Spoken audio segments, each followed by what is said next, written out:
Few may be the villain of the Prison Planet arc, but Dragon Ball Heroes has been around for a very long time, and the primary villains of Dragon Ball Heroes existed way before Few was even a thing.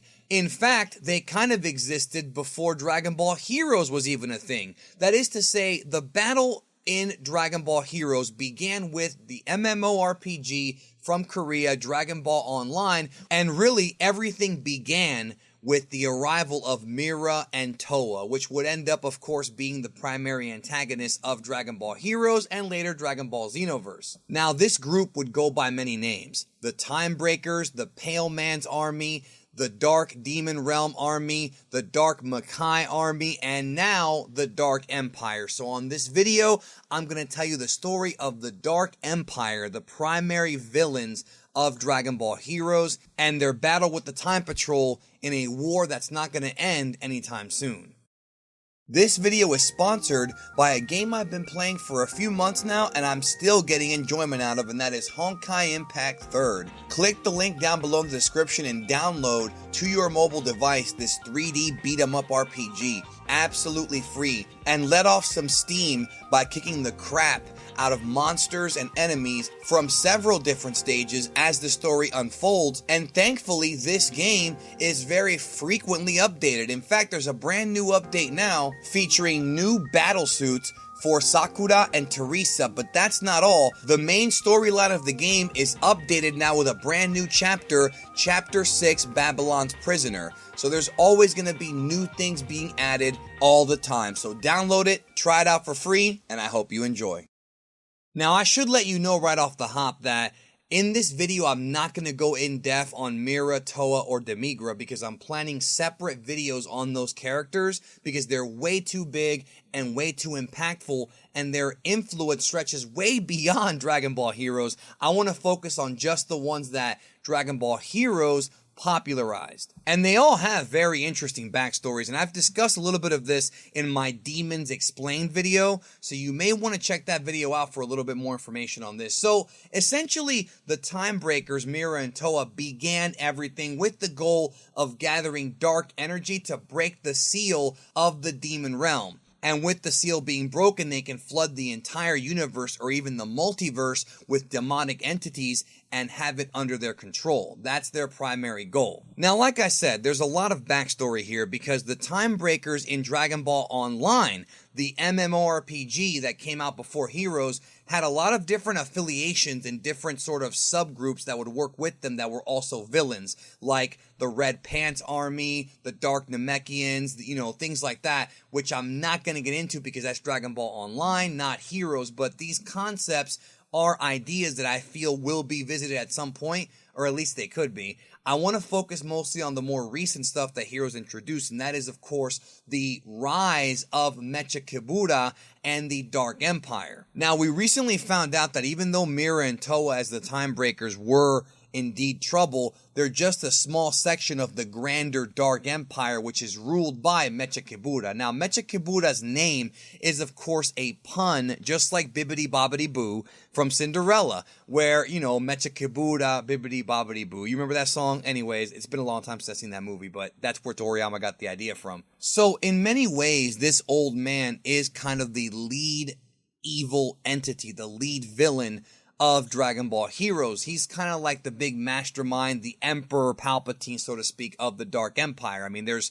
obviously parallels there. And we find out that he has been essentially at war with the Supreme Kai of Time for several centuries. But at some point in the past, he was beaten. Now, in Dragon Ball Heroes, there's this huge battle between Demigra, the demon god, and the Time Breakers against the Time Patrol. And I'm not talking about the same one that was in Xenoverse. I mean something much more grander, a battle across time. But like I said, I'll be covering that more in depth in the Demigra video. What happens is, once Demigra is defeated, the Time Patrol thought, hey, we're done with this guy, we've saved all of space and time, and then Mechakabura appears and he becomes the controlling villain of the series. Now, in the manga, Mechakabura was revived by Towa from gathering tons and tons of energy. Because remember, in all these games, the one commonality is that Towa's always gathering energy for something. Breaking the demon seal, resurrecting Dabura, resurrecting Mechakabura. She's always doing something like this, okay? So Mechakabura comes back, and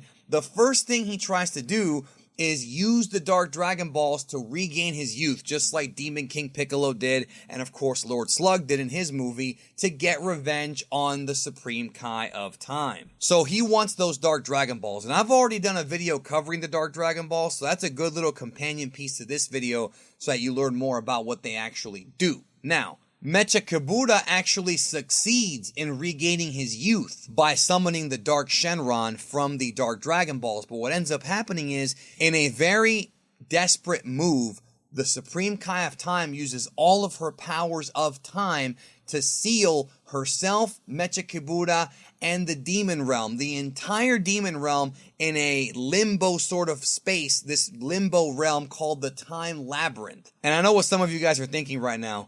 These storylines are a lot more interesting than Super. I kind of agree in some ways. Anyways, back to the topic. So what happens is, we find out through Ultimate Mission X that Mechakabura's actual goal is to become the Supreme Kai of Time. He wants control over time. He wants her powers. And it's even described that when he was in his prime, he was the strongest evil. Now, obviously, everybody gets promoted like that in Dragon Ball Heroes because it's all about hype, but nonetheless, his power is no joke. And I'm not kidding about that. So there's several interesting feats that this guy does in Dragon Ball Heroes, both the manga and the game, that to me are just absolutely crazy. Not only does he laugh at Broly Dark, who I also did a video on before, because he doesn't fear him whatsoever, he is also the source of evil that was able to upgrade King Vegeta into being the Dark Mask King, who could also gain an unbelievable amount of power, who once wanted to challenge Beerus himself. And once he regains his youth, he literally says that even those who stand before him, like Super Saiyan 4 Zeno Gogeta, are children in comparison to his power, which is why the Supreme Kai of Time had to use the entire power of time to seal this guy.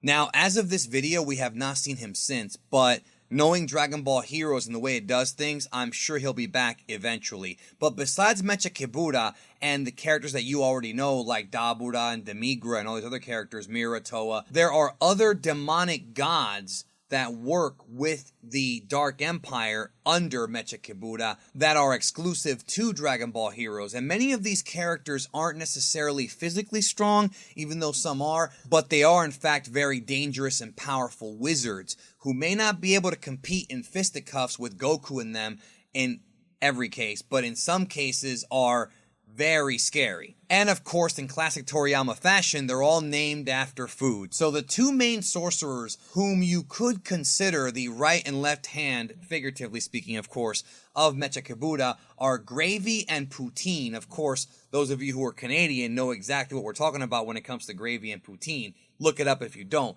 And these characters are really interesting because not only are they powerful wizards that work for Mechakabura, they actually existed during the foundation, the creation of the Dark Demon Realm. They're very, very old and have been adversaries of the Supreme Kais for millenniums. And they were actually originally good characters who were Shinjin, but were corrupted by Demigra many, many, many years ago, who's really one of the main key players in this thing. So the feud between the Supreme Kais and the demons has been going on for, like I said, forever, with both Poutine and Gravy. Now, when it comes to power, from what we've seen, they are able to compete against Super Saiyan 4s, but they could not beat Super Saiyan 4 Gogeta. That was just too much for them, but kudos to them for having the balls to even challenge Gogeta in that state. But that's not all, because the Dark Empire's power stretches far beyond just these two characters. We also have the character of Salsa,